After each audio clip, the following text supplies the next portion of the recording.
चाह কিছু দে বার গসে পাকে তাল খাজা গরিব নওয়াজের তাল পীরো মুর্শিদের তাল রাসূল করিমের তাল। ইয়া রাসূলুল্লাহ, ইয়া হাবিবাল্লাহ, আপনার একজন সাহাবী সে ইন্তেকাল করেছে, কিন্তু ইন্তেকালের পর তার চেহারাটা বিকৃতি হয়ে গেছে, যার চেহারাটা কুকুরের মতো হয়ে গেছে। আচ্ছা বলুন, নবীর সাহাবীর চেহারা মরে যাবার পর ওই রকম বিকৃতি হয়ে গেছে।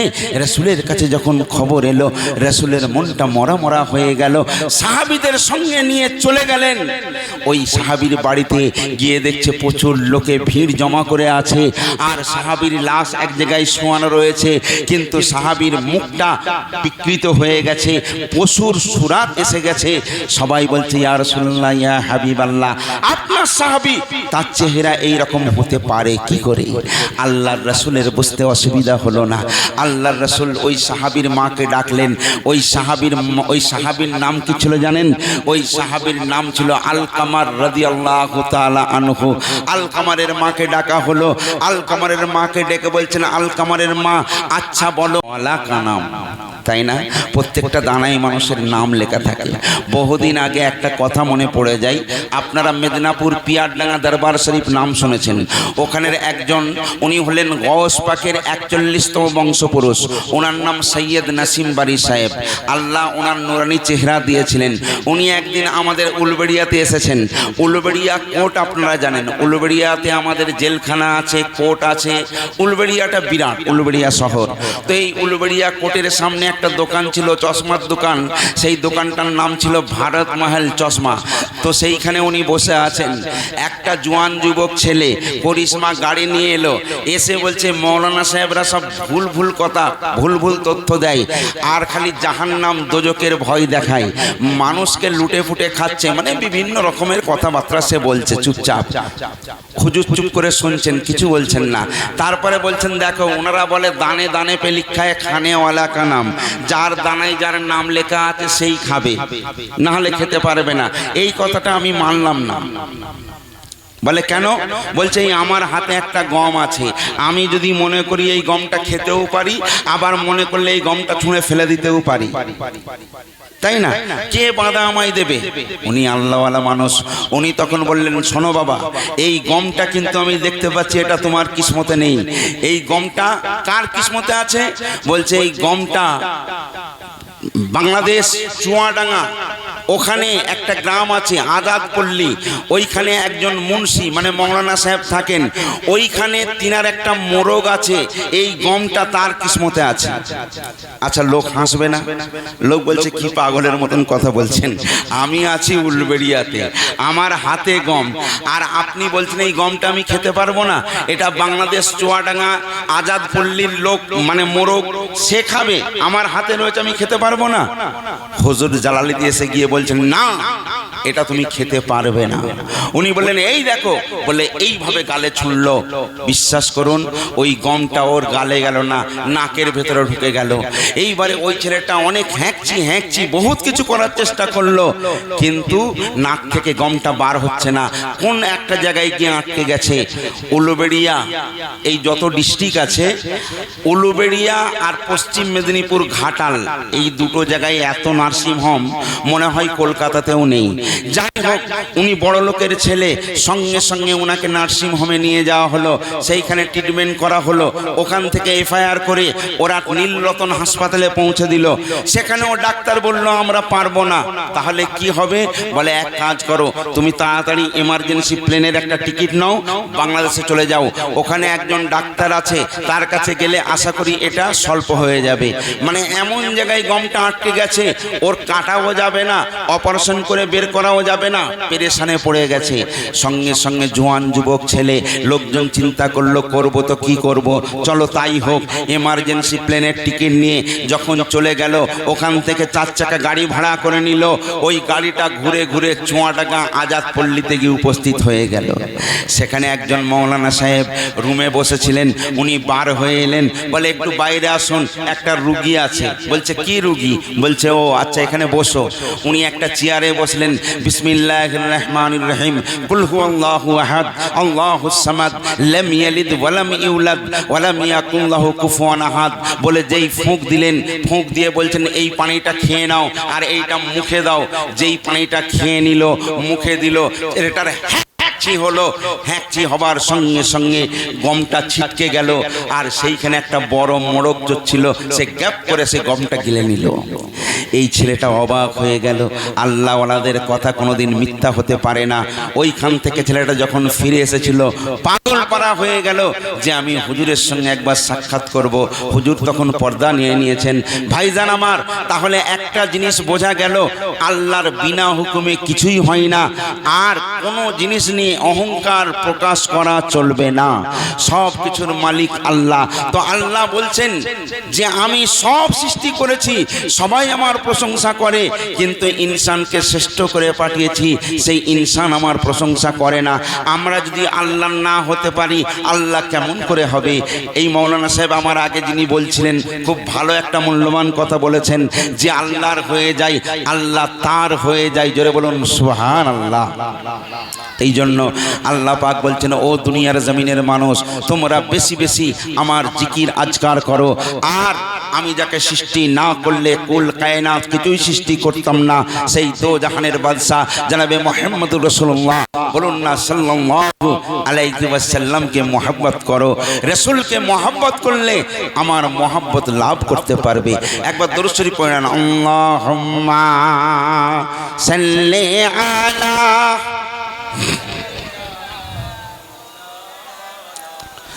ওয়ালা আলি সাইয়্যিদিনা। আহা, আল্লাহ বলছেন শোনো, ছোট্ট ছোট্ট কিছু কথা বলে রাখি, সব কথা শুনলে তো মনে থাকবে না। একটা কথা হলো, আল্লাহ বলছেন তুমি যদি রোজা নাও রাখতে পারো, তোমার শরীর অসুস্থ হবার কারণে তুমি সেটা কাফারা কাজাও করতে পারো। তুমি যদি জাকাত না দিতে পারো, তুমি গরিব মানুষ, তোমার জন্য জাকাত ফরজ নয়, পারলে করবে, পয়সা থাকলে, না থাকলে না করবে, তার মানে জাকাত না দিলেও চলবে। রোজা যদি না রাখতে পারো সুস্থ শরীরে, সুস্থ হলে তুমি ওই কাজার রোজাটাও রাখতে পারো। কিন্তু একটা জিনিস মনে রেখো, নামাজ কারোর জন্য কোনো হালতে মাফ নেই। জোরে বলুন সুবহানাল্লাহ। হার হালতে কিন্তু নামাজটা কারোর জন্য মাফ নেই, তাই না বাপ? আহা, এই নামাজ কি জিনিস! এই নামাজ হলো আসসিরাতু মিরাজুল মুমিনিন। এই নামাজের সঙ্গে আল্লাহর কথোপকথন হয়। আহা, আপনি বান্দা হিসাবে যা কিছু আপনার চাওয়া আছে, যা কিছু পাওয়া আছে, সমস্ত কিছু আল্লাহর সঙ্গে আপনি শেয়ার করুন, দেখবেন সমস্ত কিছু আপনার ক্লিয়ার হয়ে যাচ্ছে, আপনার পুরো রাস্তা ক্লিয়ার হয়ে যাচ্ছে।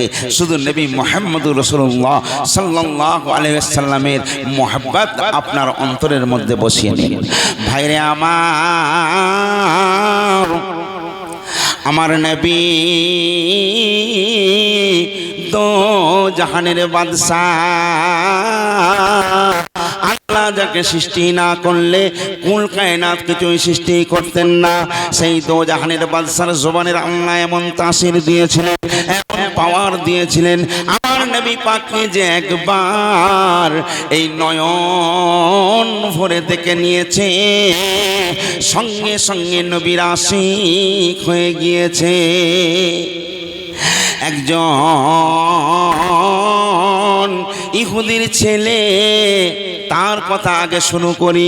ওই ইহুদির একটা ছোট্ট ছেলে, আল্লাহর রাসূল যখন মসজিদ নববীর দিকে প্রত্যেক দিন নামাজ পড়ার জন্য যেতেন, ওই ইহুদির ছেলেটা রোজ লুকিয়ে লুকিয়ে আল্লাহর রাসূলের চলাফেরা, আল্লাহর রাসূলের চেহারাটা বারবার ফলো করতেন।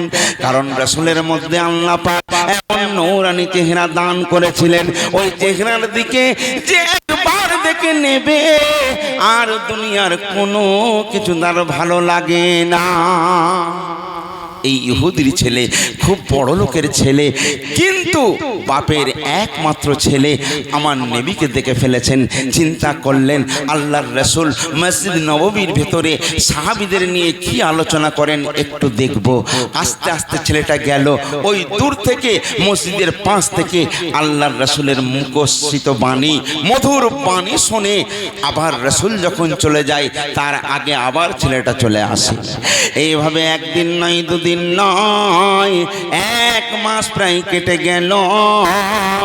তারপর আবার ওই ছেলেটা আল্লাহর রাসূলকে দেখার জন্য যখন বাইরে এসেছে, আর রাসূলকে দেখতে পাই না। চিন্তা করে রোজ তো রাসূল আমার মসজিদ নববীর দিকে আসেন, কেন আমি দেখতে পাই না? একদিন নয়, দুদিন নয়,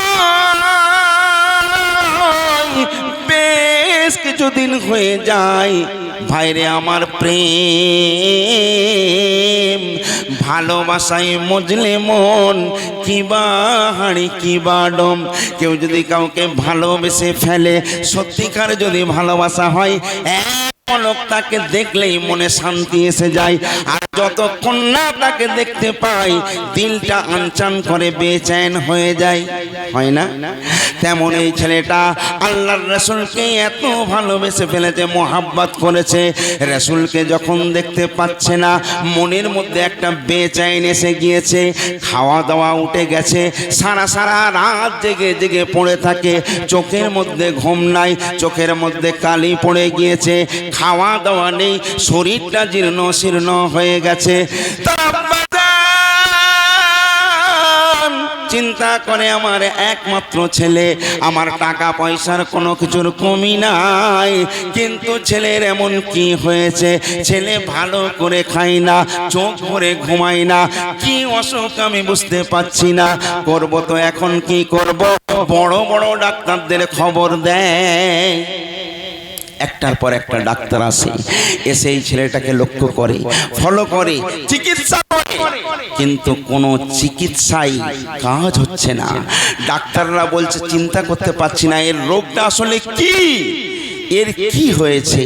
এইবারে বেশ কিছুদিন কেটে যাবার পর ছেলেটা বিছানা শয্যা হয়ে গেল, আর বিছানা থেকে উঠতে পারছে না। এসে পরিষ্কার জানিয়ে দিল আপনার ছেলে আর বেশি দিন নয়, কয়েকদিনের মেহমান, কয়েকদিন পরেই দুনিয়া ছেড়ে চলে যাবে। তাই ও যা খেতে চাই খাইয়ে দিন, ওর কি ইচ্ছা ওর থেকে শুনে নিন। বাপ তখন এসে বলছে, বাপ রে, দুনিয়ার জমিনে সবাই প্রত্যেকটা ছেলে মেয়েকে প্রত্যেকটা বাপ ভালোবাসে, তুই একমাত্র আমার ছেলে। আজকে ডাক্তার পরিষ্কার জানিয়ে দিয়েছি তুই কদিনের মেহমান। বাপ তোর যদি কোনো ইচ্ছা থাকে তুই আমাকে বলতে পারিস, তুই যা বলবি আমি তাই করব। তুই যদি চাঁদটা হাতের মধ্যে এনে দিতে বলিস সেটা তো আমি পারবো না। এছাড়া দুনিয়ার জমিনে কি কি আছে তুই তো একবার বলে দেখ। ছেলেটা তখন বলছে, আব্বা আপনি অভয় দিচ্ছেন, আমি আপনার কাছে একটা জিনিস চাওয়ার আছে, কারণ ডাক্তার তো জানিয়ে দিয়েছে আমি মৃত্যুর পথযাত্রী, আমাকে কখন আমি চলে যাব আমার কোনো গ্যারান্টি নাই। তাই আমার শেষ একটা ইচ্ছা আপনি কি পূরণ করবেন? বাপ বলছে, বল বাপ, তুই একমাত্র আমার ছেলে, তোর আশা আমি পূরণ করব না, তুই বলেই তো একবার দেখ। তখন ওই ছেলেটা আব্বা জানের হাত দুটো ধরেছে, আব্বা জানকে কাছে বসিয়ে বলছে, আব্বা আপনি কিন্তু আমাকে কথা দিয়েছেন আমার শেষ ইচ্ছা আপনি পূরণ করবেন। আব্বা জান বলছে, হ্যাঁ হ্যাঁ বল বল, তুই যা বলবি আমি তাই করব। ওই ছেলেটা বলে, আব্বা জান গো, আমি দুনিয়ার জমিনে তেমন কিছুই চাই না, তবে একটা ছোট্ট আমার আরজু, ছোট্ট আমার প্রার্থনা, আমি রাসূলুল্লাহকে একবার এই প্রাণ ভরে আমি দেখতে চাই। আল্লাহর রাসূলকে আমি প্রাণ ভরে দেখব। আব্বা বলছে, তুই জানিস মুহাম্মদ সাল্লাল্লাহু আলাইহি সাল্লামকে আমরা পছন্দ করি না, সে আমাদের দুশমন। তার কথা তুই বলছিস, তুই অন্য যা বলবি আমি তাই তোর জন্য হাজির করব, কিন্তু তুই মুহাম্মদকে কেন দেখতে চাচ্ছিস? ওই ছেলেটা বলে, আব্বা জান আমি তো কিছুক্ষণের মেহমান, আমি চলে যাব, আমার শেষ ইচ্ছাটুকু আপনি কি পূরণ করতে পারবেন না আব্বা জান? লোকজন আব্বা জানকে বোঝায় ছেলে যখন চাইছে, ও যখন কিছুক্ষণের মেহমান যখন দুনিয়া ছেড়ে চলে যাবে, যাও যাও একবার রাসূলুল্লাহকে খবর দেয়া হোক। লোকজন গিয়ে রাসূলকে খবর দিয়ে বলতেন, ইয়া রাসূলুল্লাহ, ইয়া হাবিবাল্লাহ, হুজুর একটা জোয়ান যুবক ছেলে আপনার ভক্ত, আপনার আশিক, সে হলো মৃত্যুর পথযাত্রী, মৌতের অপেক্ষায় রয়েছে, বিছানার মধ্যে পড়ে রয়েছে, তার শেষ ইচ্ছা হলো একবার প্রাণ ভরে রাসূলুল্লাহর জিয়ারত করবে।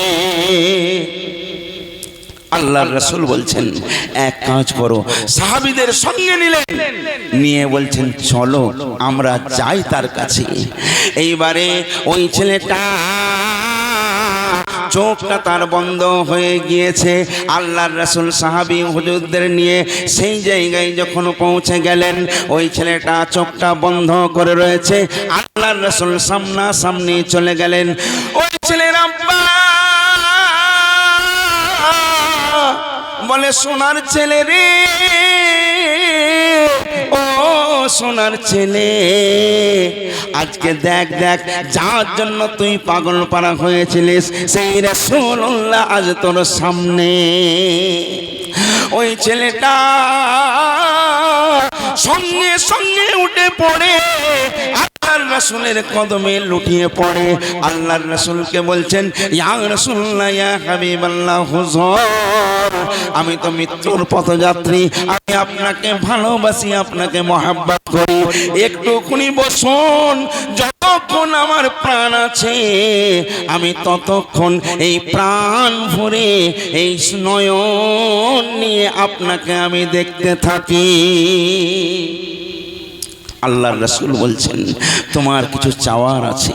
ওই ছেলেটা বলছে, না না, আমার একটাই চাওয়া, সেটা রাসূলুল্লাহকে আমি প্রাণ ভরে দেখব, যতক্ষণ আমার এই চোখ দুটো রয়েছে, আমার প্রাণটা রয়েছে, আমি প্রাণ ভরে দেখব। আল্লাহর রাসূল বলছেন, যাও যাও ছেলে রে, তুই যদি রাসূলকে ভালোবাসিস, রাসূলকে মহব্বত করিস, একবার শেষ মুহূর্তে একবার ঈমানের কলমা লা ইলাহা ইল্লাল্লাহু মুহাম্মাদুর রাসূলুল্লাহ সাল্লাল্লাহু আলাইহি ওয়াসাল্লাম একবার পড়ে নে।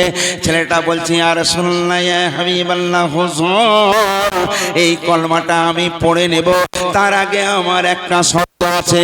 ইয়া রাসূলুল্লাহ, হুজুর হাসরের ময়দানে, ইয়া রাসূলুল্লাহ আমি যখন মাটির কবরে যাব, ইয়া রাসূলুল্লাহ সেইখানে কি আমি আপনার দিদার পেতে পারি?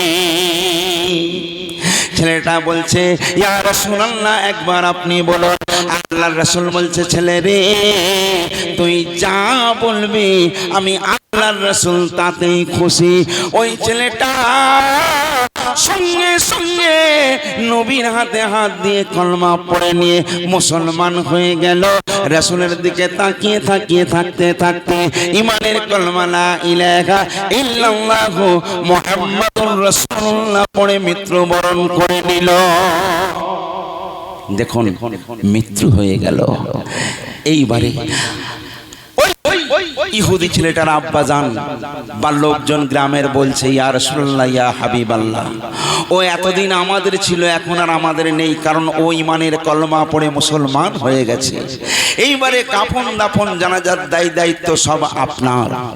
আল্লাহর রাসূল সঙ্গে সঙ্গে সাহাবীদের বললেন, এক কাজ করো, চলো এই সাহাবাকে, এও এখন সাহাবা হয়ে গেছে, যে রাসূলকে একবার দেখে নিয়েছে সেও সাহাবী হয়ে গেছে। জোরে বলুন সুবহানাল্লাহ। ওই ছেলেটাকে নিয়ে যাওয়া হলো।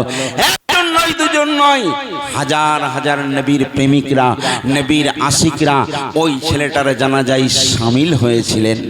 ভাইরে আমার, দুনিয়ার জমিনে আপনার কানাকড়ি দাম নাই, যখনই রাসূলের গোলামিতে আপনার নাম উঠে যাবে। যখনই নবীর আশিকে আপনার নাম উঠে যাবে, আপনার দিন দুনিয়া এবং আখেরাত সব কিছুই মঙ্গলজনক হয়ে যাবে, সব কিছু একদম ক্লিয়ার হয়ে যাবে, আল্লাহর নৈকট্য লাভ হয়ে যাবে, তাই না? এই জন্য হুজুরপুর নূর দো জাহানের বাদশাকে বেশি বেশি মহব্বত করা উচিত। আহা, নবীর সাহাবীরা কোনোদিন জাহান্নামী হতে পারে না। জোরে বলুন না সুবহানাল্লাহ। একদিন আল্লাহর রাসূল দো জাহানের বাদশা বসে রয়েছেন, এমন সময় কয়েকজন লোক এসে খবর দিচ্ছে, ইয়া রাসূলুল্লাহ, ইয়া হাবিবাল্লাহ, আপনার একজন সাহাবী সে ইন্তেকাল করেছে, কিন্তু ইন্তেকালের পর তার চেহারাটা বিকৃতি হয়ে গেছে, যার চেহারাটা কুকুরের মতো হয়ে গেছে। আচ্ছা বলুন, নবীর সাহাবীর চেহারা মরে যাবার পর ওই রকম বিকৃতি হয়ে গেছে। রাসূলের কাছে যখন খবর এলো, রাসূলের মনটা মরা মরা হয়ে গেল। সাহাবীদের সঙ্গে নিয়ে চলে গেলেন। ওই সাহাবীর বাড়িতে গিয়ে দেখছে প্রচুর লোকে ভিড় জমা করে আছে, আর সাহাবীর লাশ এক জায়গায় শোয়ানো রয়েছে, কিন্তু সাহাবীর মুখটা বিকৃত হয়ে গেছে, পশুর সুরাত এসে গেছে। সবাই বলছে, ইয়া রাসূলুল্লাহ, ইয়া হাবিবাল্লাহ, আপনার সাহাবী, তার চেহারা এই রকম হতে পারে কি করে? আল্লাহর রাসূলের বুঝতে অসুবিধা হলো না। আল্লাহর রাসূল ওই সাহাবীর মাকে ডাকলেন। ওই সাহাবীর নাম কি ছিল জানেন? ওই সাহাবীর নাম ছিল আলকামার রাদিয়াল্লাহু তাআলা আনহু। আলকামারের মাকে ডাকা হলো। আলকামারের মাকে ডেকে বলছেন, আলকামারের মা, আচ্ছা বলো, তোমার সন্তান তোমাকে কি কোনোদিন কষ্ট দিয়েছিল? আলকামারের মা বলছে, আমার ছেলে আমাকে কোনোদিন কষ্ট দেয় না, আমার ঠিক ঠিক দেখাশোনা করেছে, আমি যা বলেছি তাই করেছে, কিন্তু একদিন ওর বউয়ের সঙ্গে ঝগড়া করে ওর বউয়ের কথা শুনে আমাকে এমন বাজে বাজে কথা বলেছিল, ওই কথাগুলো আমার অন্তরে গিয়ে আঘাত হানে। ওই দিনের কথা কিন্তু আমি ভুলতে পারি না, আমাকে খুব দুঃখ দিয়েছিল ওই একটা দিন, বাকি আমার সঙ্গে ভালো কাজ করেছে। আল্লাহর রাসূল বলছে, আলকামার মা, তুমি কি দেখতে পাচ্ছ না আজকে তোমার ছেলে আমার সাহাবী, ওর চেহারাটা কুকুরের মতো হয়ে গেছে, এই ভুলের জন্যই হয়তো আল্লাহ এই রকম করে দিয়েছে, তুমি অন্তর থেকে ওকে মাফ করে দাও। আলকামারের মা বলছে, না না, ওকে মাফ করব না। বলছে, কেন? সে তো দুনিয়া ছেড়ে চলে গেছে, তাকে তুমি মাফ করবে না?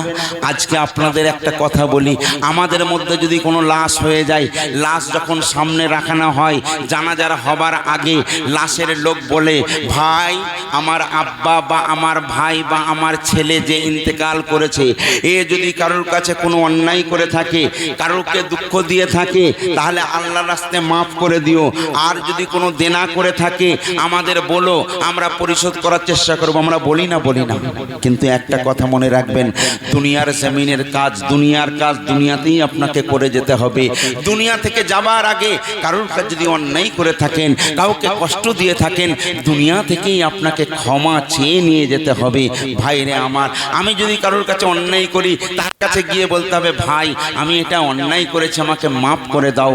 কারণ আল্লাহ বলছেন, আমি আল্লাহ সব পারি, আমি আল্লাহ একটা জিনিস পারি না, সেটা হলো আমি আমার রহমত থেকে কাউকে বঞ্চিত করতে পারি না। আর দ্বিতীয় হলো, কোনো মানুষ যদি কারোর কাছে অন্যায় করে মাপ চায়, সে যদি মাপ না দেয়, আমি আল্লাহ পর্যন্ত তাকে মাপ দেব না। বুঝতে পেরেছেন না? এই জন্য আলকামার মাকে বলছে, তোমার কাছে অন্যায় করেছে, তুমি মাপ দিয়ে দাও। আলকামার মা বলছে, ইয়া রাসূলুল্লাহ, ইয়া হাবিবাল্লাহ, আমি তো মাপ দিতে পারবো না।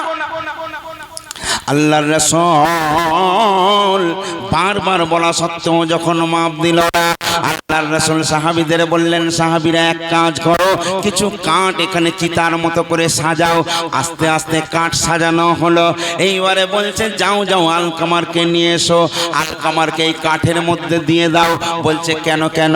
বলে, আমি রাসূলুল্লাহ, আমার সাহাবী এমন একটা চেহারা নিয়ে আল্লাহর দরবারে হাজির হবে, না না, আমি সইতে পারবো না। এই জন্য আমি আলকামার কোনো অস্তিত্ব রাখবো না, আমি পুড়িয়ে ছাই করে দেব।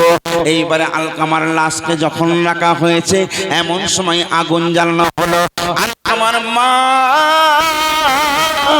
ছুটে এসে বলেন, ইয়া রাসূলুল্লাহ, ইয়া হাবিবাল্লাহ, হুজুর, আপনি আগুন কেন জ্বালাচ্ছেন? বলছে আমি আলকামারকে জ্বালিয়ে ভস্ম করে দেব।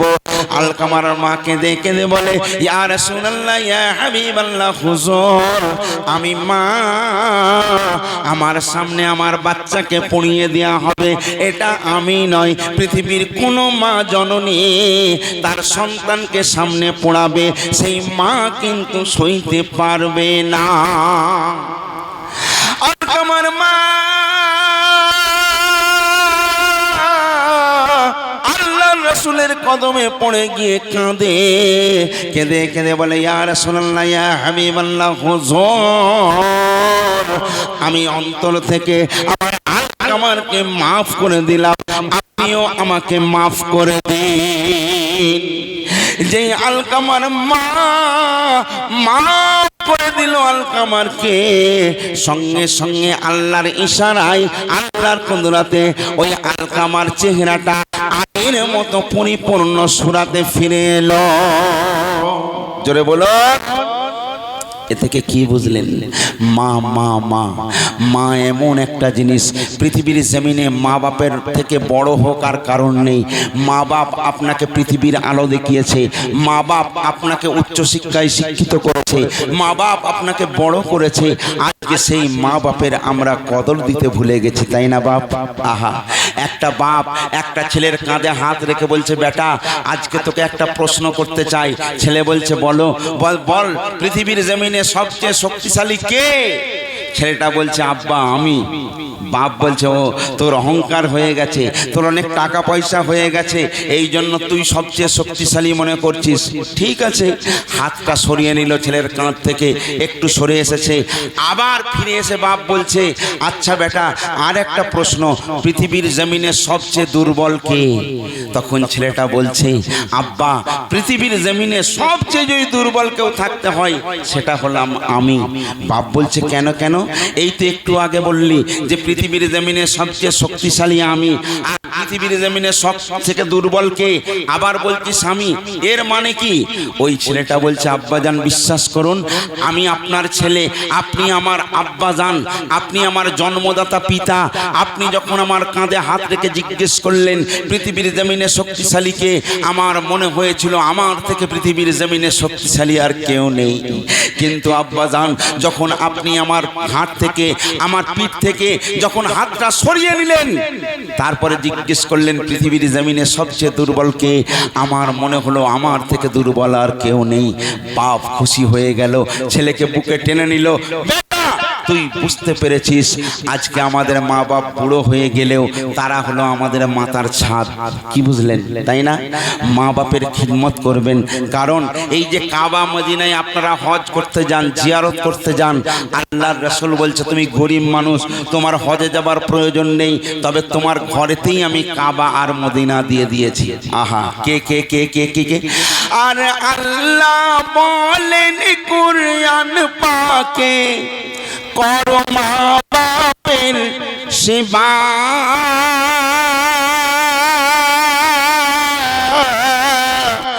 বাপের সেবাই পাবে গো তুমি মক্কা ও কাবা। জোরে বলো, মা বাপের সেবাই পাবে গো তুমি মক্কা ও কাবা। কি প্রয়োজন হজে যাওয়ার, আসল কাবা ঘরে তোমার। কি প্রয়োজন হজে যাওয়ার, আসল কাবা ঘরে তোমার। তার সেবা করে কজনাই, আসল ছেড়ে নকলে জড়াই। প্রেম ভালোবাসা কোথায় পাবে ভরা এই দুনিয়ায়। মানুষ মানুষে ধোঁকা দেয়, মানুষ মানুষে ধোঁকা দেয়। আল্লাহর রাসূল বললেন বাপ হলো কাবা, মা হলো মদিনা। ভাইরে আমার, বুখারী শরীফের হাদিসের মধ্যে আল্লাহর রাসূল বলেছেন কোন সন্তান যদি তার মা বাপকে একবার তওয়াফ করে নেয়, মা বাপের কদমকে মনে করে এটা হলো আমার মা বাপের কদম, এটা হলো মায়ের কদম বলে যদি একবার মুহাম্মদের চুম্বন করে, আল্লাহর রাসূল বলছেন ওই ছেলেটা মা বাপের কদমে চুম্বন দিল না, বরং ও জান্নাতের চৌকাঠে চুম্বন দিয়ে দিল। বুঝলেন না? এই জন্য অনুরোধে বললাম যে যাদের মা বাপ বয়স্ক হয়ে গেছে মা বাবার সঙ্গে খারাপ ব্যবহার করবেন না। আপনারা জানেন মাকে রাসূল কেমন ভালোবেসেছিলেন। আহা, আল্লাহর রাসূল যখন দুনিয়ার জমিনে এলেন আম্মা জান আমিনার গর্ভে, কিন্তু মক্কার একটা প্রথা ছিল, মক্কার একটা নিয়ম ছিল, মক্কার লোকজন মক্কাতে যদি কোনো মেয়ের গর্ভে বাচ্চা এসে ভূমিষ্ঠ হতো, মা লালন পালন করতে পারতো না, ওই বাচ্চাকে বিভিন্ন জায়গার লোকজন এসে তারা নিয়ে চলে গিয়ে লালন পালন করত, মানে যাকে দাইমা বলে, দাইমা বলে, এই তারা এসে লালন পালন করত। আমার নবী দোজাহানের বাদশা যখন মক্কার জমিনে কদম রাখলেন, রাখার পর আম্মা জানা আমিনার স্বামী ছিল না, মানে আমার নবীর আব্বা জানা আব্দুল্লাহ তার আগে দুনিয়া থেকে বিদায় নিয়ে চলে গেছেন। আম্মা জানা আমিনা অসহায়। ওই দিন যেদিনে আল্লাহর রাসূল দুনিয়ার জমিনে এলেন, সেই দিনে ওই মক্কার সরজমিনে একজন নয়, দুজন নয়, হাজার হাজার শিশু সন্তানের, পুত্র সন্তানের জন্ম হয়েছে। খবর পেয়ে দেশ বিদেশ থেকে, বিভিন্ন দিক থেকে সমস্ত দাইমারা ছুটে ছুটে আসছে, এসে দেখছে কার ছেলে কে বড় লোক, তার বাড়ি থেকে ছেলেদেরকে তুলে নিয়ে যাওয়া হচ্ছে। দেখবেন প্রথম থেকে এখন পর্যন্ত একটা নিয়ম বরাদ্দ রয়েছে, সবাই কিন্তু তেলো মাথায় তেল দেয়, রুখো মাথায় কেউ দেয় না, তাই না? যার কিছু আছে সে পায় কিছু, যার আছে কিছু সে খায় লিচু, আর যার নেই কিছু সে থাকে সবার পিছু পিছু। এটাই তো হয় না? তো ওই দাইমারা এলো, এসে সমস্ত বড় লোকের ঘরে গেল, বড় লোকের ছেলেদেরকে নিয়ে গেল, কারণ টাকা পয়সা অনেক কিছু পাওয়া যাবে। কিন্তু আপনার নবী, আমার নবী আম্মা জান আমিনার গর্ভে এলেন। আম্মা জান আমিনার ছোট্ট একটা মাটির ঘর, ছোট্ট একটা কুঁড়ে ঘর, সেইখানে কেউ উঁকি মেরেও দেখেনি। কিন্তু শাম থেকে একজন এসেছেন, তার নাম হলো দাই হালিমা বলে, সে আর তার স্বামী তারাও একটা উটনি নিয়ে এসেছেন, কিন্তু উটনিটা ছিল খোঁড়া, সে ভালো চলতে পারে না, আস্তে আস্তে আস্তে আস্তে আসে। যখন দাই হালিমা আসছে, এসে দেখছে যে সমস্ত ওই মক্কায় যত দাইমারা এসেছিল, দাইমারা এক একটা সন্তান নিয়ে সব ফিরে যাচ্ছে। এবারে দাই হালিমার সঙ্গে রাস্তায় তাদের সঙ্গে দেখা, তারা বলছে ও হালিমা তুমি কোথায় যাবে? বলছে আমি মক্কার সরজমিনে যাচ্ছি, যদি কোনো বাচ্চাকে আমি পাই তাকে আমি লালন পালন করব, বিনিময়ে কিছু অর্থ পাবো। সবাই হেসেই হেল্লাক, বলল আর একটাও সন্তান নেই, একটাও ছেলে নেই, সমস্ত ছেলেদেরকে আমরা নিয়ে চলে যাচ্ছি, তুমিও ফিরে যাও। দাই হালিমার মনটা মরা মরা হয়ে গেল, চিন্তা করলো এত কষ্ট করে শাম থেকে এসেছি, আর কিছুক্ষণ গেলেই মক্কা চলে যাই, দেখি এসেই যখন গেছি একবার মক্কাটা তওয়াফ করে যাই, একবার মক্কাটা ঘুরে যাই। এইবারে আম্মা জান হালিমার কাছে পয়সাও তেমন কিছু নাই, পানি খেয়ে রয়েছেন স্বামী আর উনি। একটা জায়গায় মক্কায় গিয়ে, মক্কায় দরজায় গিয়ে একটা জায়গায় উঠকে রাখা হলো, তারপরে চুপটি করে বসে আছেন। তারপরে আম্মা জান দাই হালিমা কি দেখতে পাচ্ছেন? দাই হালিমার জরাজীর্ণ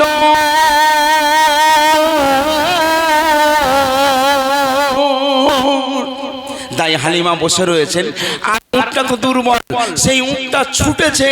আম্মা জান হালিমা উনিও ছুটেছেন। ব্যাপারটা কি, আমার উটটা এইভাবে ছুটে ছুটে যাচ্ছে কেন?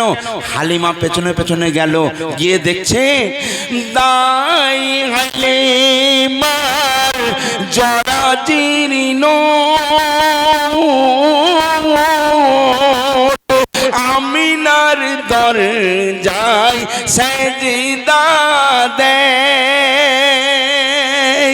হালিমা অবাক হয়ে গেল, এ তো জঙ্গলের পশু, এ তো অবলা জন্তু, ইয়ে কি জানে এসে দেখছে সেজদা করছে। হাই হাই, আম্মাজান হালিমা দরজাটা একটু খুললেন, দেখলেন দূরে আম্মাজান আমিনা আকা মুস্তাফাকে নিয়ে বসে রয়েছেন। জোরে বলুন সুবহানাল্লাহ। যখন হালিমা দেখতে পেলেন তখন দাই হালিমা বলছেন, দাই হালিমা বলে আমিনা লালকে তোমার কোলে দাও। কেন কেন? রাখবো ধরে এই অন্তরে আঁসু চোখের মুছে না।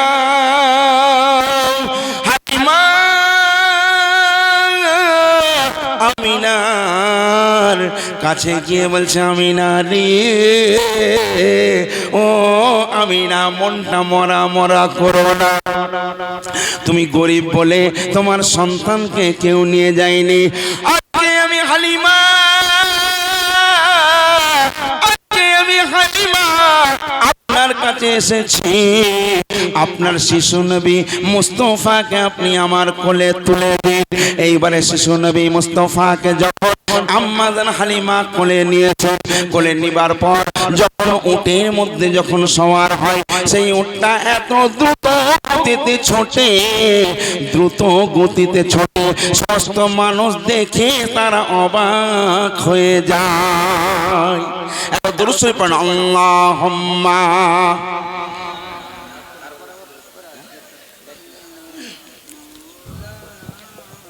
একটু অপেক্ষা করুন, লাইটটা চেঞ্জিং হবে।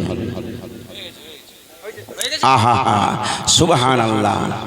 আর চড়ে যে উটের পরে হালিমা এসে আল্লাহর নবী শিশু নবীকে নিয়ে যখন উটের উপরে বসলেন, আর চড়ে যে উটের পিঠে সেই উট চটে সবার আগে। যত দাইমারা যেমন আপনাদের নন্দীগ্রাম সাউথখালি থেকে যাচ্ছে, এইখান থেকে সমস্ত দাইমারা নন্দীগ্রাম পার হয়ে চলে গেছে। এইবারে দাই হালিমা যখন এই উটে বসেছে, এই খোঁড়া উট, দুর্বল উট এত দ্রুত গতিতে ছুটেছে, সমস্ত কাফেলাকে ওভারটেক করে চলে গেছে। তখন সমস্ত দাইমাকে, ওই হালিমাকে কাফেলার লোকজন বলছে, আর সবাই বলে থামো থামো, কি দেখি নিজের চোখে।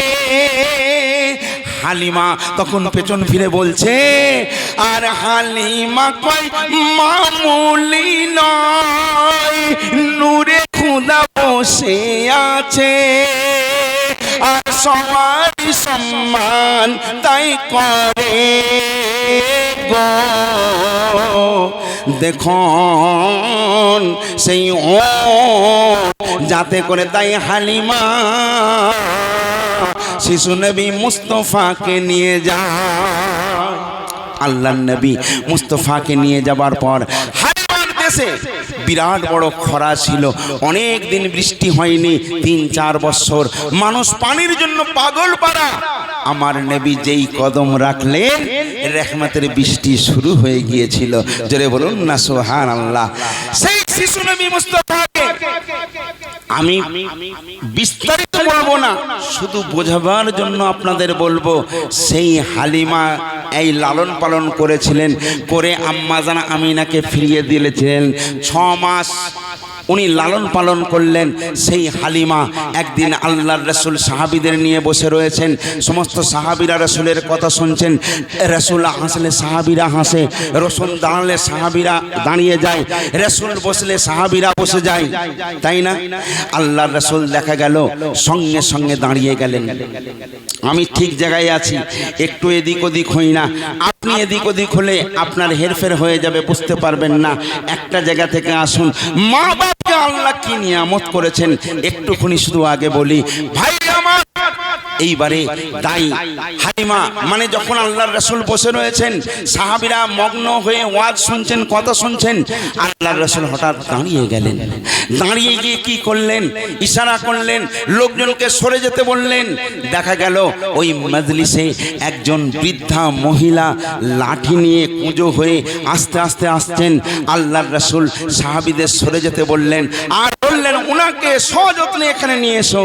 আল্লাহর রাসূল ওই চেয়ারটা থেকে উঠে পড়লেন, তারপরে নিজের গায়ের এইরকম রুমাল ছিল, রুমাল দিয়ে ভালো করে চেয়ারটা মুছে দিলেন, মানে সে জায়গায় বসাবে। আচ্ছা, রাসূলের কত বড় আল্লাহ মার্তবা দিয়েছে, রাসূল যেখানে বসে কেউ বসতে পারে না।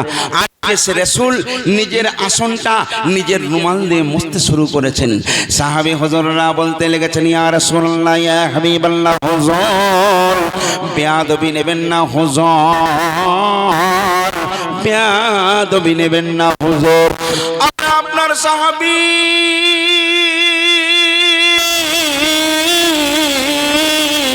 আপনার জন্য হাসতে হাসতে জান কুরবান করে দিতে পারি। ইয়া রাসূলুল্লাহ, ইয়া হাবিবাল্লাহ, এত বড় বেয়াদবি আমরা দেখতে পারবো না, আপনি এমন কেন করছেন? বলে একটুখানি চুপ থাকো। সঙ্গে সঙ্গে ওই মহিলা আসছেন, বৃদ্ধা মহিলা আসছেন। আল্লাহর রাসূল স্টেজ থেকে নেমে গেলেন। ওই বৃদ্ধা মহিলা হাত না ধরে আল্লাহর রাসূল যেখানে বসেছিলেন সেই আসনে বসিয়ে দিলেন। বসিয়ে দেওয়ার পর আল্লাহর রাসূল নিচে বসে গেলেন। সাহাবে হুজুররা প্রশ্ন করছেন, ইয়া রাসূলুল্লাহ, ইয়া হাবিবাল্লাহ, হুজুর এই বৃদ্ধা মহিলাকে আপনি চেয়ারের মধ্যে বসিয়ে দিলেন, আপনি নিচেই বসলেন কেন? আল্লাহর রাসূল তখন সাহাবীদের বলেন, ও সাহাবীরা, তোমরা হয়তো জানো না, এ অন্য কেউ নয়, এ অন্য কেউ নয়, এ হলো আমাকে লালন পালন করে যে বড় করেছে, এ হলো সে আমার আম্মা জান দুধমা হালিমা। বুঝলেন না? আম্মা জান হালিমা চেয়ারে বসেছেন, আল্লাহর রাসূল নিচেই বসেছেন। মাকে কত সম্মান দিয়েছেন। দেবার পর আম্মা জান হালিমাকে আল্লাহর রাসূল বলছেন, মা গো, এই আমার দুধমা হালিমা, আমার ছোটবেলার কিছু কথা আপনার মনে আছে? আম্মা জান হালিমা বলছেন, ইয়া রাসূলুল্লাহ, ইয়া হাবিবাল্লাহ, হুজুর আমার ওই দিনের কথাটা খুব মনে পড়ে। বলছে, কোন দিনের কথা? বলছে, যখন তোমার বয়স 7 বছর, সেই সময় আম্মা জান হালিমা খুব অসুস্থ হয়ে পড়েছিলেন। সেই সময় বিভিন্ন জায়গা থেকে লাতুজ্জা মানে যারা গুনিন ঝাড়ফুঁক করে এই ধরনের বেশ কিছু লোকজন ছোট ছোট ভূতকে নিয়ে এসে, লাতুজ্জাকে নিয়ে এসে ওই হালিমার মুখে দিয়েছিল এবং ধোঁয়া দেওয়া হয়েছিল নাকে। হালিমা দম ফেলতে পারছে না, হালিমার মরণপন্ন অবস্থা। বিভিন্ন রকম ভূত নিয়ে আসা হয়, বিভিন্ন রকম ওদের খোদা মানে ঠাকুরকে নিয়ে আসা হয়, এসে ওর সামনে রাখা হয়। হালিমা দম নিতে পারছে না। আল্লাহর রাসূল 7 বছর বয়স যখন, উনি খেলায় মগ্ন ছিলেন। লোকে গিয়ে খবর দিল হালিমার অবস্থা খুব খারাপ, উনি দম নিতে পারছেন না। হালিমা বলেন, ও সোনার মুহাম্মদ রে, সেই সময় তুমি যখন আমার খবর পাও, আমার খবর পাওয়ার সঙ্গে সঙ্গে তুমি সবাইকে বলেছিলে একটু সরে যাও, সরে যাও, সরে যাও। সরে গিয়ে সব ছোট্ট ছোট্ট ভূতগুলোকে আল্লাহর রাসূল ছুঁড়ে দেয় এবং সরিয়ে দেয়। আর গুণিনগুলোকে বলল, এইখান থেকে সরে যাও। লোকজন তো অবাক হয়ে গেলেন, বলে, এ কি ছেলে রে বাবা, এ তো ধর্মবিদ্বেষী। হ্যাঁ, এইগুলো নিয়ে এসেছি, এই খোদাই একে সুস্থ করতে পারে, আর আমাদের খোদাকে দূর করে ছুঁড়ে ফেলে দিয়েছে। হালিমা মানবে না। হালিমার অবস্থা বহুত খারাপ। আল্লাহর রাসূল সবাইকে এক এক করে সরিয়ে দিল। তারপরে আম্মা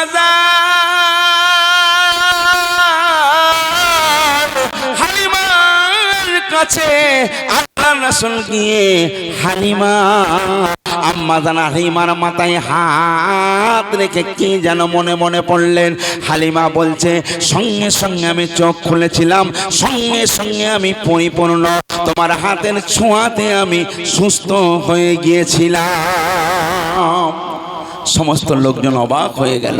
তখন সবাই বলেছিল, এ শিশু মামুলি শিশু নয়, এ বেশক আল্লাহর নবী আছেন, দোজাহানের বাদশা রয়েছেন। আজকে সেই নবীর আজ আমরা উম্মত হতে পেরেছি। আমাদের কত বড় গর্ব, আমরা কত ভাগ্যবান। আজকে বলুন, আদমের উম্মত আমরা নই, আমরা ঈসা রুহুল্লাহর উম্মত নই, আমরা মুসা কালিমুল্লাহর উম্মত নই।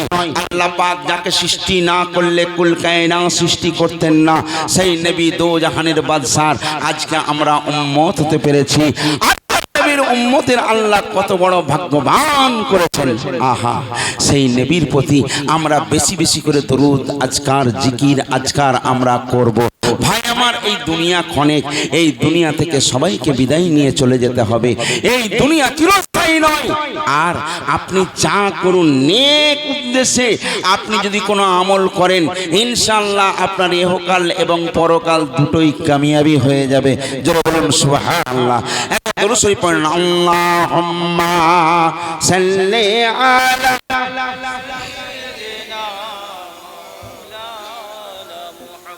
ওয়া আলা আলি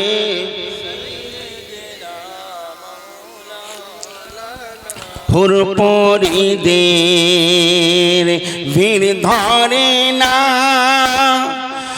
মা আমিনার আঙিনায় দলে দলে ফেরেশতারা নূর নবীকে সালাম জানায়। আল্লাহুম্মা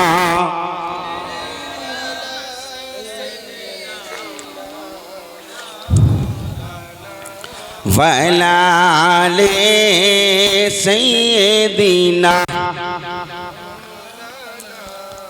আহা, সুবহানাল্লাহ সুবহানাল্লাহ। এখানে আল্লাহর রহমত হোক। আল্লাহ পাক সবসময় দেখবেন জান্নাতের সংখ্যা খুব কম থাকে। আপনি যদি অহদ প্রান্তর খেয়াল করেন, বদর প্রান্তর খেয়াল করেন, সব জায়গায় দেখবেন কম। হ্যাঁ, অহদ প্রান্তর 313 জন রাসূলের সাহাবী ছিলেন, কিন্তু আল্লাহ পাক ইসলামের জয় নিশ্চিত করেছিলেন, তাই না? একদিকে দেখুন কারবালা, একদিকে 72,000, একদিকে 72 জন, কিন্তু আল্লাহ পাক কারবালাকে কামিয়াবি করেছিলেন, তাই না? ইসলাম জিন্দা হতা হে কারবালা কে বাদ। আজকে এই জলসায় কে এলো না এলো ওটা বড় কথা নয়। আল্লাহ পাক যাদেরকে কবুল করেছেন তারাই এই জায়গায় এসে হাজির হয়েছে, আলহামদুলিল্লাহ। তবে দুটো কথা, কিছু কিছু কথা, সব কথা সবার মনে থাকে না। এই জন্য আমি বাংলা ভাষায় পরিষ্কার করে আপনাদের বলছি, আপনারা বাংলা ভাষী লোক, যাতে করে পরিষ্কার আপনার অন্তরে গিয়ে সেটা ধাক্কা দিতে পারে। আপনার নবী, আমার নবী, দোজাহানের বাদশা একদিন সাহাবীদের সবার সামনে একটা কথা বলছেন। কি বলছে জানেন?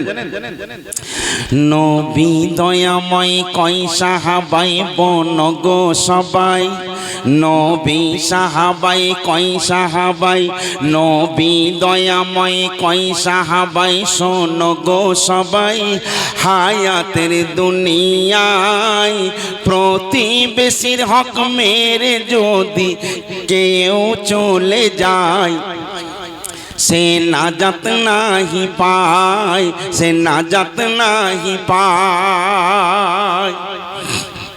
কথা বোঝা গেল?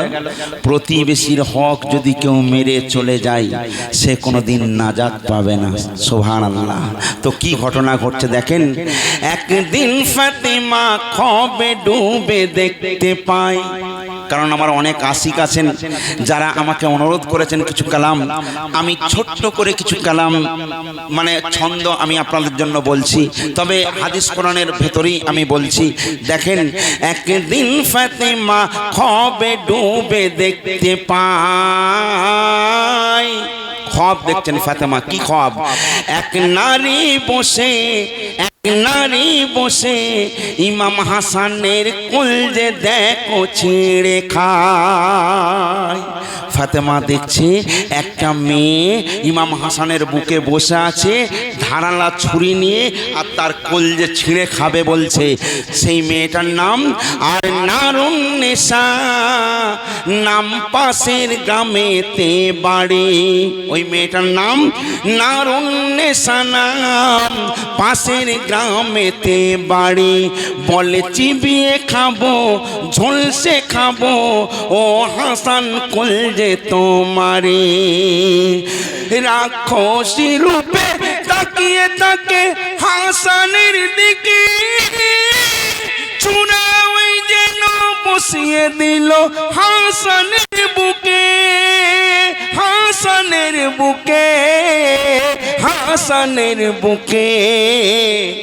খাতুনে জান্নাত চমকে ওঠেন মা ফাতেমা, এদিকে ওদিকে ধায়, কি করবে খুঁজে না পায়। চমকে ওঠে মা ফাতেমা, এদিকে ওদিকে ধায়, কি করবে খুঁজে না পায়।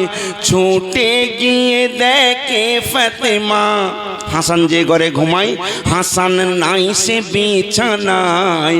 মা এদিকে ওদিকে ধাই। খাতুনে জান্নাত চিন্তা করলো, তাই তো আমি বাড়িতে গিয়ে দেখলাম ইমাম হাসান যে বিছানায় ঘুমায় সেই বিছানায় তো ইমাম হাসান নেই। ইমাম হাসান গেল তো কোথায় গেল? আম্মা জান খাতুনে জান্নাত ফাতেমাতুজ জোহরা রাদিয়াল্লাহু তাআলা আনহা পেরেশান হয়ে এদিক ওদিক খুঁজছেন, আমার হাসান কোথায় গেল? আর আমি এমন খ্বাব কেন দেখলাম? দেখেন, আমরা যে খ্বাব দেখি আর যে খ্বাব দেখছে জান্নাত রানী খাতুনে জান্নাত ফাতেমা, তার খ্বাব আর আমাদের খ্বাবের মধ্যে আসমান জমিনের ডিফারেন্স আছে, তাই না? আমাদের খ্বাব স্বপ্ন মিথ্যা হতে পারে, কিন্তু তাদের খ্বাব তাদের স্বপ্ন কোনোদিন মিথ্যা হতে পারে না। আম্মা জান খাতুনে জান্নাত পেরেশান হয়ে গেছেন, বাড়ি থেকে বার হয়ে রাস্তায় এসে বসেছেন। এমন সময় হঠাৎ ইমাম হাসান ফিরে এলো। ফাতেমা ছুটে হাসানকে জড়িয়ে ধরে চট চট করে চুমা দিয়ে বলে, সোনার হাসান রে, এত গভীর রাত, এই রাতে তুমি কোথায় গিয়েছিলে, কোথায় থেকে আসছো? হাসান ইমাম হাসান তখন বলছেন, মা গো, ওই পাড়াতে গিয়েছিলাম, আমাদের ওই পাশের পাড়া, ওই গ্রামে একটা মেয়ে আছে, তার নাম হলো নারুন্নেসা। সে বড় অসুস্থ, তার কাছে কেউ নাই, তার একজন লোক সেবার জন্য প্রয়োজন। মা গো, চলো চলো আমরা দুজন যাই। কার কথা বলছে? হাসান। ফাতেমা যে স্বপ্ন দেখেছে সেই মেয়েটার নাম নারুন্নেসা। আর ইমাম হাসানও বলছে, ওই পাশের গ্রামে গিয়েছিলাম, একটা মেয়ে, তার পাশে কেউ নেই, কিন্তু ওই মেয়েটার নাম নারুন্নেসা, আমি তার কাছে গিয়েছিলাম। আম্মাজান ফাতেমা চিন্তা করছেন, হাই আল্লাহ, আমি তো এই খ্বাবই দেখলাম যে ইমাম হাসানের বুকে বসে কলজে ছিঁড়ে যেন খেতে চাই, সেই মেয়েটার নাম নারুন্নেসা। আর হাসান তার বাড়ি থেকে আসছে। হাসানকে খাতুনে জান্নাত বলছে, বাবা আমাদেরকেই যেতে হবে। হাসান বলছে, মা গো, তুমি কি শোনো না, আমার নানা জান শ্রী জবানে পাক জবানে বলেছেন, নবী দয়াময় কয় সাহাবাই শোনো গো সবাই, হায়াতের দুনিয়ায় প্রতিবেশীর হক মেরে যদি কেউ চলে যায়, সে নাজাত নাহি পায়। এটা তো আমার নানা জান বলেছেন, তাই না? খাতুনে জান্নাত এইবারে কি করবেন আর খুঁজে পাচ্ছে না। ইমাম হাসানকে বলে, হাসান চলো চলো বা আমরা দুজনে সেইখানে যাই। খাতুনে জান্নাত ইমাম হাসান ওই নারুন্নেসার বাড়িতে পৌঁছে গেল। পৌঁছে যাওয়ার পর দেখে ওই বাড়িতে কেউ নাই, ওই মহিলা বড় অসুস্থ। আম্মা জান খাতুনে জান্নাত ফাতেমা দেখছেন ওই মেয়েটার পুরো দেহটা জ্বরে একদম পুড়ে যাচ্ছে, গরম আগুন হয়ে রয়েছে। খাতুনে জান্নাত ইমাম হাসানকে বললেন, হাসান যাও যাও একটু পানি নিয়ে এসো। নিজের শাড়ি খাতুনে জান্নাত নিজের পবিত্র শাড়ির আঁচলটা ওই পানির মধ্যে ডুবালেন, তারপরে ভালো করে নিচড়ে ওই নারুন্নেসার মাথায় প্রলেপ দেয়। খাতুনে জান্নাত নিজে ওই মেয়েটার গা টিপছে, পা টিপছে, আর আস্তে আস্তে সেবা করে চলেছে। হঠাৎ এই নারুন্নেসার হোশ এসে গেল। নারুন্নেসা বলছে, কে গো তুমি? তুমি তো খুব ভালো লোক, তোমরা এত সেবা করেছো, আজ আমি পরিপূর্ণ সুস্থ হয়ে গেছি। কোথায় তোমাদের বাড়ি? তোমাদের তো এর আগে চিনি না। নারুন্নেসা যখন এমন কথা বলল, খাতুনে জান্নাত বলছে, তুমি আমাদের চিনতে পারবে না, ওই দূরে আমাদের বাড়ি, আমরা তোমার কাছে এসেছি। নারুন্নেসা বলছে, তোমরা খুব ভালো, আমি কয়েকদিন এখানে পড়েছিলাম। খাতুনে জান্নাত জিজ্ঞেস করছেন, তোমার বাড়িতে কোনো নারী পুরুষ ছেলে মেয়ে কেউ নেই? কাউকে দেখতে পাচ্ছি না, কেউ নেই। সেই নারুন্নেসা বলছেন, না না, আমার ছেলে মেয়ে কেউ নেই, তবে আমার স্বামী আছে। তবে আমার স্বামী খুব দারুণ একটা কাজে গেছে, ওই কাজটা থেকে যখন সাকসেসফুল হয়ে বাড়ি ফিরবে আমি সবচেয়ে বেশি খুশি হয়ে যাব, আমি খুব আনন্দে আছি। বলছে, আনন্দ মানে কি? তখন ওই নারুন্নেসা বলছে, তুমি কি জানো না এই মোহাম্মদ নাম শুনেছো? ওই মোহাম্মদ এবং আলী এরা হলো দেশের দুশ্মন, আমাদের দুশ্মন। এদেরকে যেদিনে পাবে আমার স্বামী টুকরো টুকরো করবে। এই জন্য অনেক আগে থাকতে গিয়ে রাস্তায় তীর ধনুক নিয়ে অপেক্ষায় আছে।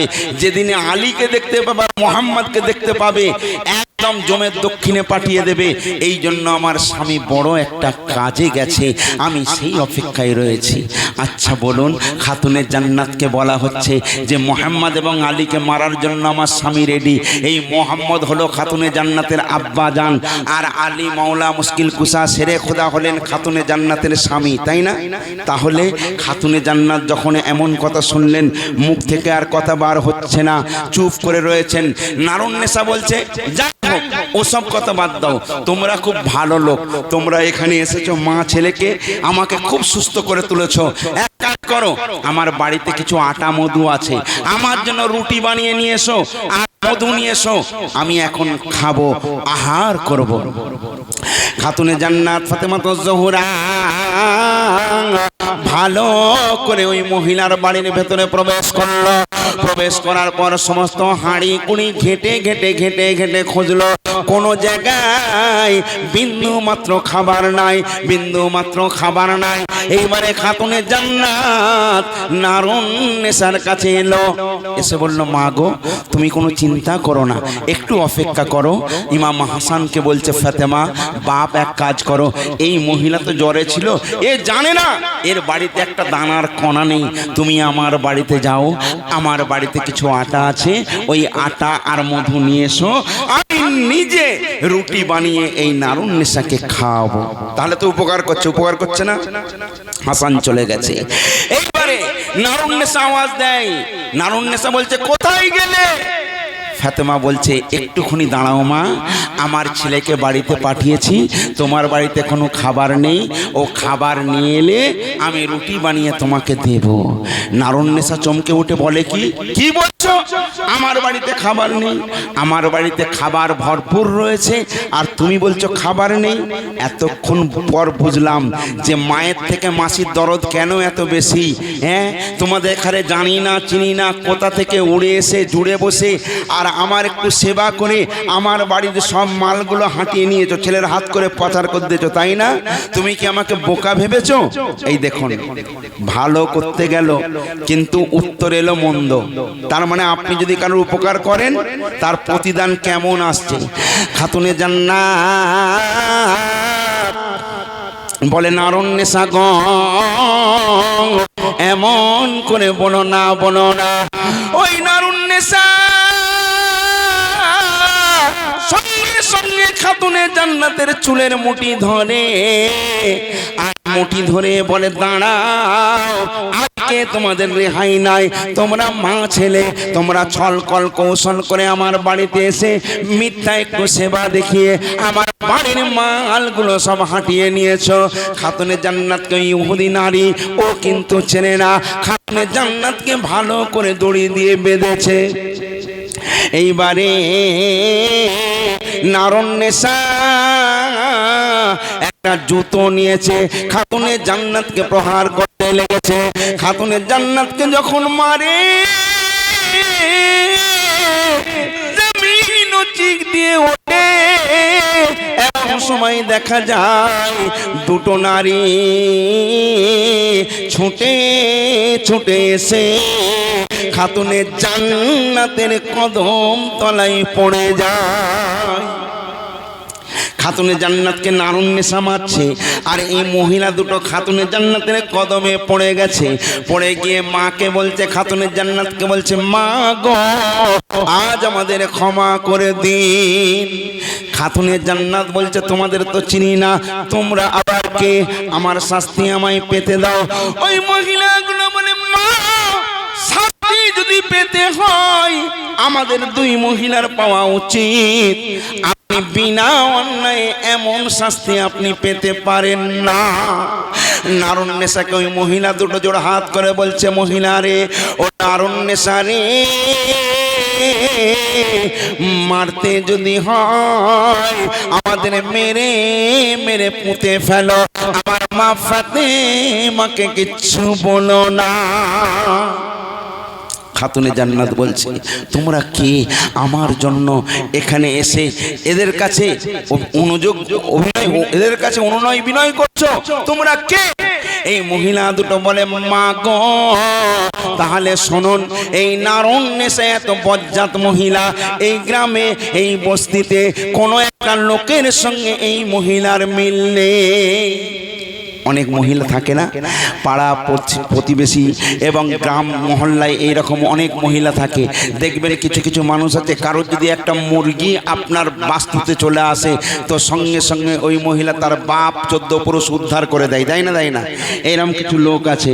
বলছে এই মহিলা এত মানে এত বিট্রে মহিলা, এত খারাপ মহিলা, একটা লোককে সহ্য করতে পারছো না। কোনো মানুষ যদি মুরগি ওর বাস্তুতে যেত তাকেও পর্যন্ত মেরে দিত, বা ও তাকে ধরে জবাই করে খেয়ে নিত। কোনো মানুষের সঙ্গে মিল নেই। মা গো, এর স্বামী হলো বেঈমান। আপনি কি জানেন না আপনার স্বামী আলী এবং আপনার আব্বাজান রাসূলুল্লাহকে মারার জন্য এর স্বামী 1 মাস আগে থাকতে তৈরি হয়ে রয়েছে মেরে দেবে বলে? আপনি কি জানেন না? খাতুনে জান্নাত মুচকি হেসে বলছেন, হ্যাঁ আমি জানি। নারুন্নেসাও দাঁড়িয়ে রয়েছেন। নারুন্নেসা শুনছে, বলছে, মা গো এই মেয়েটা যখন অসুস্থ হয়ে যায় তখন আমরা এই দুই মহিলা মিলে এর বাড়ির সমস্ত মাল টাল সব কিছু আমরা চুরি করে নিয়ে গিয়েছিলাম। শাস্তি যদি পেতে হয় আমার তো পাওয়া উচিত।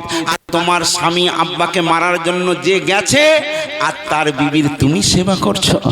ভাইরে আমার, এই এমন কথা যখন নারুন্নেসা শোনে, দাঁড়িয়ে দাঁড়িয়ে চোখ থেকে গল গল করে পানি ঝরে যায়।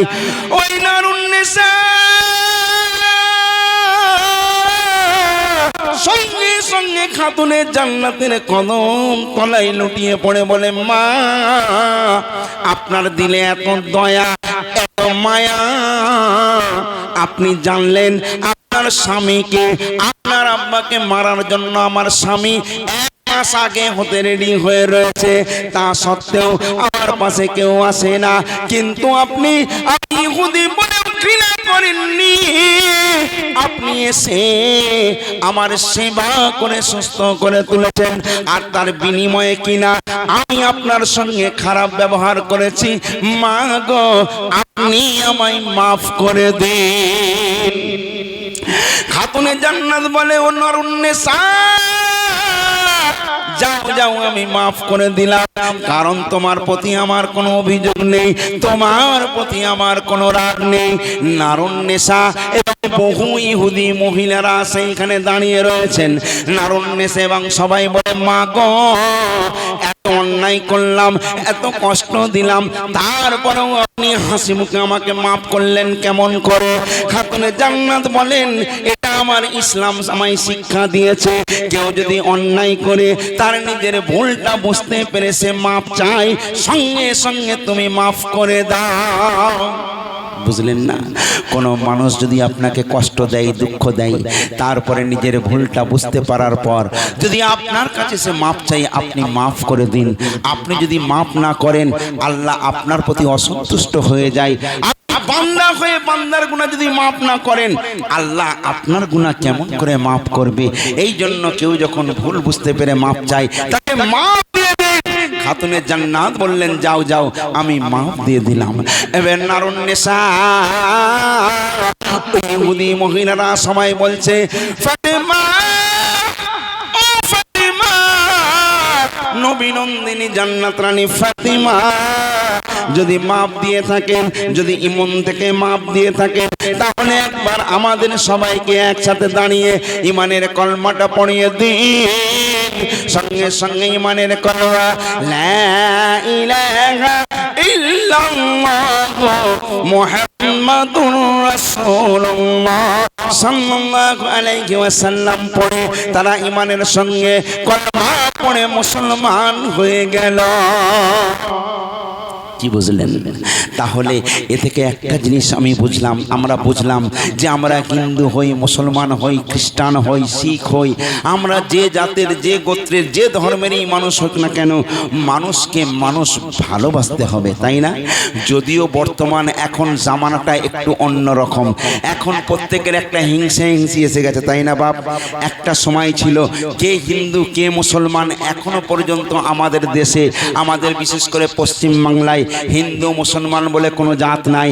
আমরা একে অপরের বাড়িতে আনাজানা করি, আমরা একে অপরের বাড়ি খাওয়া দাওয়া করি, করি না বাপ? কিন্তু তারপরেও কিছু এখন বেধর্মী আছে, তারা হিংসাত্মবোধ মানুষের মধ্যে বাড়িয়ে তুলছে যে ও হিন্দু, ও মুসলমান। এই হিন্দু মুসলমান আমরা বিচার করি না। আমার আল্লাহ শিখিয়েছেন তুমি মানুষ হয়ে মানুষের উপকারে আসো, তাই না? তুমি দেখতে যেও না ও কোন জাত, কারণ সবার রব এক, সবার কথা এক, সবার বলা এক, সবার রক্ত এক, সব কিছু এক। তারপরেও আমাদের মধ্যে এত দ্বিধাদ্বন্দ্ব, না না, এটা করা উচিত না। এই জন্য আমি ছোট্ট একটা কালাম আমি আপনাদের জন্য লিখে এনেছি। ওই কালামটা বিশেষ করে এই এখানে নতুনটা শোনানো দরকার আছে, কারণ আজকে এই সাউথ খালিতে আমরাও যেমন হিন্দু মুসলমান একসঙ্গে থাকি, এই জন্য তাদের জন্য একটা আমি কথা বলতে চাই। সেটা হলো কি, মুসলমানে আল্লাহ বলে, আমরা কি বলি আল্লাহকে? আল্লাহ। কিছু কিছু মানুষ বলে যে ভগবান সে আল্লাহ এক নয়, কিন্তু তবে আপনাদের বলি ওটা কথার কথা। যে ভগবান, ভগবানের বইয়ের নাম ভগবতী, তাই না বাপ? যে ঈশ্বর তার বইয়ের নাম ঈশ্বরী, যে শিব তার বইয়ের নাম দুর্গা। আমার আল্লাহ এক, আল্লাহর সঙ্গে কারো তুলনা করা যাবে না। তবে কথা হলো কেউ আল্লাহকে আল্লাহ বলে ডাকে, কেউ আল্লাহকে রব বলে ডাকে, কেউ মালিক বলে ডাকে, ডাকে না। যারা ভগবান বলে তারা কিন্তু ওই দুনিয়ার ভগবানকে লক্ষ্য করে বলে না, তারা ওই উপরওয়ালা ভগবানকেই ভগবান বলে মনে করে, তাই না? এই জন্য আমি বলছি, আর মুসলমানে আল্লাহ বলে, মুসলমানে আল্লাহ বলে, হিন্দুই বলে ভগবান, হিন্দুই বলে ভগবান। আর রক্ত সবার লাল রে পাখি, এত কিসের ব্যবধান। আর রক্ত সবার লাল রে পাখি, এত কিসের ব্যবধান। মুসলমানে আল্লাহ বলে, মুসলমানে আল্লাহ বলে, হিন্দুই বলে ভগবান। আর সবার রক্ত লাল রে পাখি, কিসের এত ব্যবধান। সবার রক্ত লাল রে পাখি, কিসের এত ব্যবধান। তারপর আর মুসলমানে মসজিদে যায়, হিন্দু যাই মন্দিরে। আর কেউ পড়ে কুরআনের আয়াত, কেউ প্রার্থনা করে, কেউ পড়ে কুরআনের আয়াত, কেউ প্রার্থনা করে। আমরা যে মসজিদে যাই, আমরাও আল্লাহকে আমাদের মানে কষ্টের কথা, আমাদের সব কিছু শেয়ার করি। হিন্দু ভাইয়েরাও মন্দিরে গিয়ে তাদের কষ্টের কথা, দুঃখের কথা তাদের ভগবানকে শেয়ার করে। খালি আরে বলার ভঙ্গি, শুধু বলার ভঙ্গি আলাদা, শুধু বলার ভঙ্গি শুধু আলাদা ভাই। তাই তো বলে বেদ পুরাণ, তাই তো বলে বেদ পুরাণ। মুসলমানে আল্লাহ ডাকে, হিন্দুই বলে ভগবান। মুসলমানে আল্লাহ ডাকে, হিন্দুই বলে ভগবান। আর দেখুন মুসলমানরা মসজিদে গিয়ে নামাজ পড়ে, আর হিন্দু ভাইয়েরা মন্দিরে গিয়ে পূজা করে। এই তো পার্থক্য। কবি বলছে দেখুন, আর মুসলমানে নামাজ পড়ে, হিন্দুরা সব পূজা করে। কেউ মানে ওই নিরাকারে, কেউ মানে ফের দেখো আকারে। আমরা বলি আল্লাহ নিরাকার, আল্লাহর কোনো আকার নেই। ওরা বলছে আমাদের আকার আছে। ভিন্ন ভিন্ন মত। একটা কথা আপনাদের বলি, যে পানি সেই জল, সেই ওয়াটার, সেই নীর, সেই আঁসু, সেই বারিশ, তাই না? একই জিনিস, খালি অনেকে বলে কোনো জায়গার বুলি, কোনো জায়গার গালি, শুধু বোঝার হেরফের। এই জন্য কবি বলছে, আর কেউ যাই মক্কা মদিনাতে, কেউ যাই মক্কা মদিনাতে, কেউ যাই মক্কা মদিনাতে, কে গয়া, আবার কেউ গয়া কাশি করে পিণ্ডদান, গয়া কাশি করে পিণ্ডদান। মুসলমানে আল্লাহ বলে, হিন্দুই বলে ভগবান। মুসলমানে আল্লাহ বলে, হিন্দুই বলে ভগবান। আপনি হিন্দু হন আর মুসলমান হন, সবার জন্য একটাই নিয়ম, একটাই নীতি, একটাই কথা। সেই কথাটা কি হওয়া উচিত? আর যে যার ধর্ম সে তার করো, অন্যের ধর্মকে সম্মান করো। দেখুন, আমি যদি আপনার মাকে মা বলি, আপনিও আমার মাকে মা বলবেন, তাই না? আমি যদি আপনার মাকে গালি দিই, আপনি কি আমায় ছেড়ে দেবেন? মেরে বাপের নাম ভুলিয়ে দেবেন, তাই না?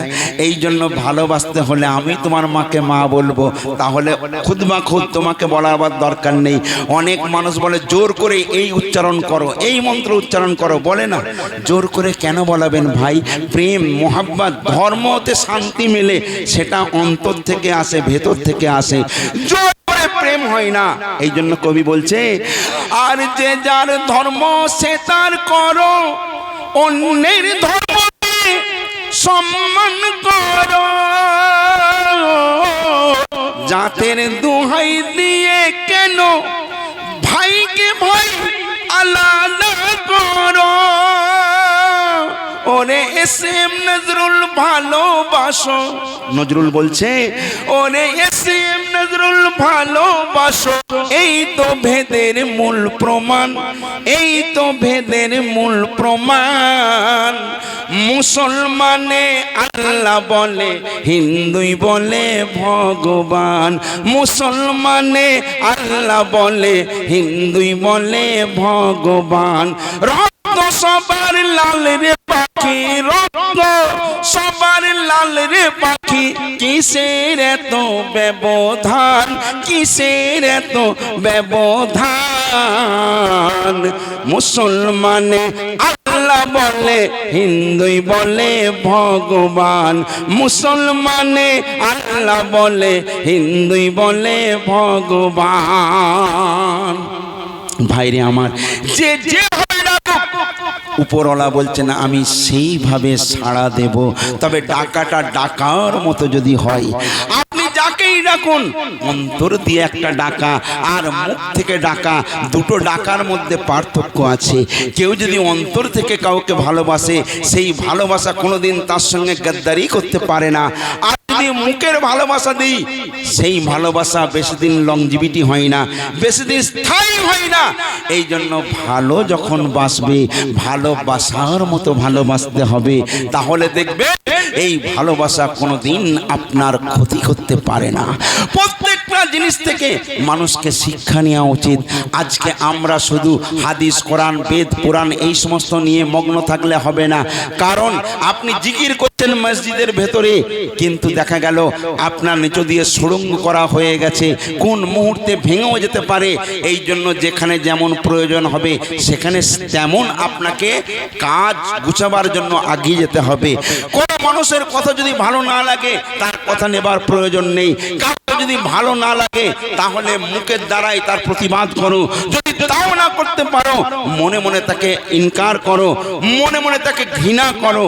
আমি খারাপটা নেব না, আমি ভালো নেব আর মন্দকে বর্জন করব। এটাই হলো মুসলমানের কাজ, তাই না? তাহলে ভালোকে গ্রহণ করতে হবে আর মন্দকে বর্জন করতে হবে। সুবহানাল্লাহ।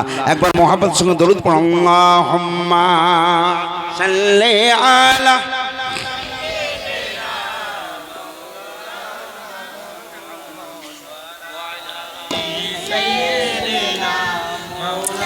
মাওলানা মুহাম্মদ। আল্লাহুম্মা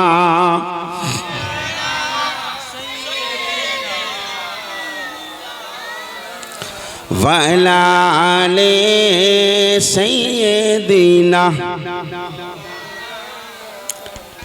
দেখুন, প্রত্যেকটা জিনিস থেকে শিক্ষা নেওয়া যায়। আমি আসলে বহু ক্যাসেট করেছি, সব ক্যাসেটের তো সব কিছু মনে নেই। 113 রকমের সিডি ক্যাসেট এবং অডিও ক্যাসেট 63 রকমের। তবু কিছু কিছু ফরমাইশ আমি রাখার চেষ্টা করছি, কারণ আমার ভাইয়েরা অনেক কষ্ট করে, অনেক শ্রম দিয়ে, অনেক সহযোগিতা করে মানুষের দরবারে গিয়ে চাঁদা পয়সা একত্রিত করে এমন একটা সুন্দর মেহফিল করেছেন। আজকে বলুন, আমরা কেউ দুনিয়ায় চিরস্থায়ী নয়। আমাদের বাপ মা যারা দুনিয়া ছেড়ে বিদায় নিয়ে মাটির কবরে ঘুমিয়ে রয়েছেন, তারা চায় না খাবার জন্য ভাত, মাখার জন্য তেল, পরার জন্য কাপড়, সবাই তারা দুয়ার ভিখারি।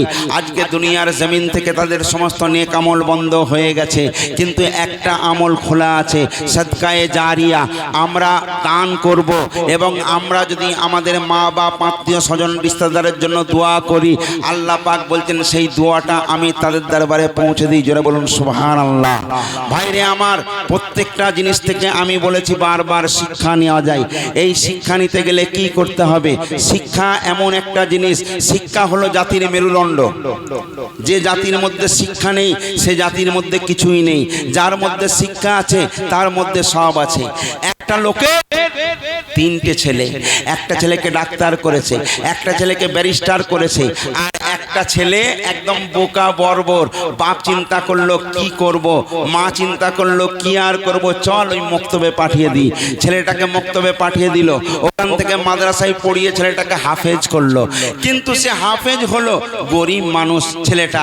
এরা দুটো ছেলে বড় বড়, একজন মাস্টার, একজন প্রফেসর, বিরাট ব্যাপার। এদের টাকা পয়সা, গাড়ি বাড়ি সব আছে। এ বেচারা যে ছেলেটাকে হাফেজ করেছে এর কিচ্ছু নেই। তাই এই হাফেজ ছেলেটার সঙ্গে কেউ কথা বলে না। যার মধ্যে দিন থাকবে, যার মধ্যে নবীর মহব্বত থাকবে, তারা দুনিয়ার জমিনে একটু গরিব হয়, অসহায় হয়, তবে দুঃখ নেই, কষ্ট নেই। দুনিয়াটা মানুষের জন্য চিরস্থায়ী নয়, আখেরাতটা হলো আমাদের চিরস্থায়ী জায়গা। দুনিয়ায় যদি তুমি কষ্ট করতে পারো, আখেরাতে তোমার আলোই আলো, আলোই আলো, আলোই আলো হয়ে যাবে, তাই না? তো যাই হোক, এই লোকটা বউকে বলছে, বলো আমার 3টে ছেলের মধ্যে কারা কারা তোমার কাছে প্রিয়? বলছে আমার 2টো ছেলের জন্য আমার খুব অহংকার, একজন প্রফেসর, একজন ডাক্তার। আর যে হাফেজ, বলে ওকে আমার ভালো লাগে না, ও গরিব মানুষ, মিসকিন, খেতে পাই না। গরিব মানুষ মসজিদে ইমামতি করে। দেখুন ইমামদের আল্লাহ কত বড় শান দিয়েছেন, কত বড় মর্তবা দিয়েছেন। আমরা যখনই নামাজ পড়ি, একলাই তো বিহাজাল ইমাম বলে আমরা নামাজ পড়ি। ইমাম আমাদের সামনে থাকে, ইমামের নেতৃত্ব মেনে প্রত্যেকটা মুসল্লিকে চলা উচিত। আজকে মুসল্লিরা এমন হয়ে গেছে বর্তমান, ইমামের সঙ্গে ডাইরেক্ট গলাবাজি করে কথাবার্তা বলে, তাই না? কিন্তু এটা ঠিক নয়। ইমামদের সম্মান করতে শিখুন, ইমামদের সম্মান শিখুন ভাই জানা। এই দুনিয়া চিরস্থায়ী নয়। এই লোকটা তখন বউটাকে বলল, আজকে প্রমাণ করে দেব যে কোন ছেলেটা আমার কাছে প্রিয়। বউকে শিখিয়ে দিল। বড় ছেলেটাকে বলছে, বৌমা, বউ গিয়ে বলছে, জানিস বাপ, বড় ছেলেকে বলছে, তোর বাপ আমার সঙ্গে খুব খারাপ ব্যবহার করেছে, কি করা উচিত? বড় ছেলেটা বলছে, ওই বাপের না জিভটা টেনে কেটে ফেলবো, কেটে ফেলা উচিত। কোথায় সে?